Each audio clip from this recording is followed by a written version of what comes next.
Hey guys, welcome back to Millennial Ships, your place for self-care and relationship advice. And today I'm going to be talking about how to relieve stress at work. Hey guys, so before we get started, I just want to remind you to hit that like button if you're liking these videos and hit the subscribe button if you want to see all the latest content. So today guys, we're going to be talking about stressful work situations and how to relieve stress when you're at work and when you're at the office or whatever job you might have. I can relate to this a lot just because I had a very stressful job that was I had a lot of workload, and I found a few ways that kind of helps calm that stress and makes it so that you're a little bit more productive and that each day can just kind of feel a little less chaotic. So the first one is to have a self-care morning routine. This is so important, especially if you're stressed at work or have a stressful job. When you set up your day in the right way and start your day off on the right foot, it just really sets that momentum to carry you throughout the rest of the day. And it's just a really great way to tell your body and to tell yourself that this day is going to be okay, it's going to be good, and just starts yourself off on a positive note.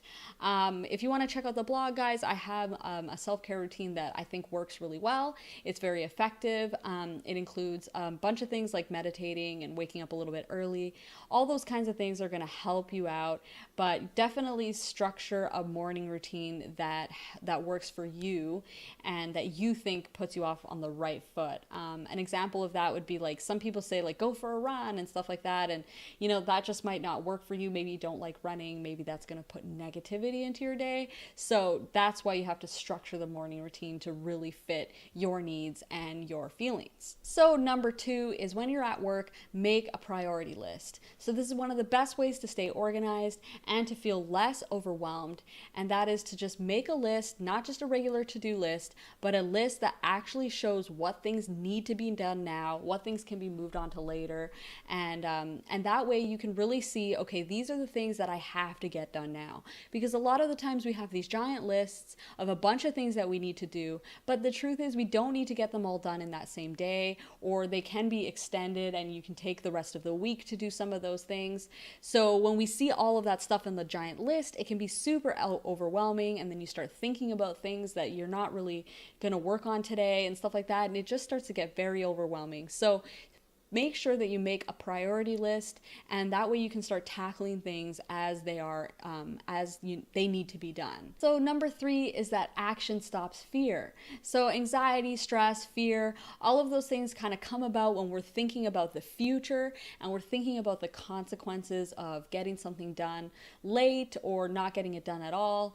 And we think to ourselves, well, I'm going to let my team down, I'm going to let my boss down, and then it starts to become really stressful because we're thinking about all these things that might occur in the future. So the way to kind of combat that is to remember that action stops fear. So when you start acting on things and doing actionable tasks, it will stop your fear. When you're thinking about, oh, I have to get this big project done, it's coming up, the deadline is on Friday and I have to get it done, then you're just worrying yourself. But if you start thinking, okay, well, that project is due. What do I need to do? I need to call this person. I need to make this report. And then now you've got that priority list that we talked about before. And you can start looking at the list and checking things off step by step instead of just worrying about the whole thing in a very abstract way. So that's going to make things way less overwhelming if you just kind of realize action, doing things, actually putting yourself into work instead of just thinking about everything is going to help you relax and feel a little bit less stressed. Number 4 is that you should delegate. If possible, it's possible to ask for help, to tell others that you need help with certain things, and delegate your tasks so that you're not spread thin and so that everything is not just on you all the time. One thing that is important about that is realizing that asking for help is actually a good thing and it doesn't make you look weak. The reason for that is because if you are able to manage others and ask for help when it's important, all your employees and all your coworkers are going to see that you're very good at self-management and time management. And that's a lot better skill than just doing everything all by themselves. Number 5 is to stop multitasking. A lot of people just tend to kind of try to check things off one by one around a lot of different places, where you end up doing is you feel like you've got so much stuff on the go, and you feel like, you're never getting anything done because you're only getting halfway through all these tasks before you start a new one, and it just increases stress, and when it doesn't need to be that way. So what you should do instead is focus on one task at a time, check it off, and just be like, that is done.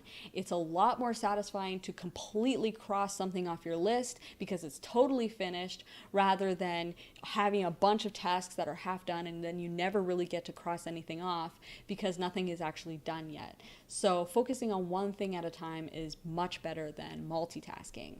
So number 6 is to take the right kind of breaks. So it's good to take breaks and reset your brain and all that stuff, but you have to remember that a break can kill your work momentum. So if you take too long, for example, when I was working, sometimes I would take hour-long lunches at a sit-down restaurant, and we would eat a bunch of food, and by the time I got back, I just felt like kind of like really tired and not like I wanted to keep on working. So I would just ride out the afternoon where I would procrastinate, and then the next day was even worse because I just didn't get all my work done. So when you're taking a break, just remember that it has the ability to kill your momentum, and you don't want that. So make sure to take shorter breaks more frequently. Try to take breaks outside. Don't take breaks on your computer, because then you kind of open up a world of distraction. Like if you're starting looking at stuff on YouTube and stuff like that, then it just goes one more video, and then you end up taking too long on something that was supposed to just be a short little break. So take the right kind of breaks, and it's going to help you increase your efficiency rather than decrease it.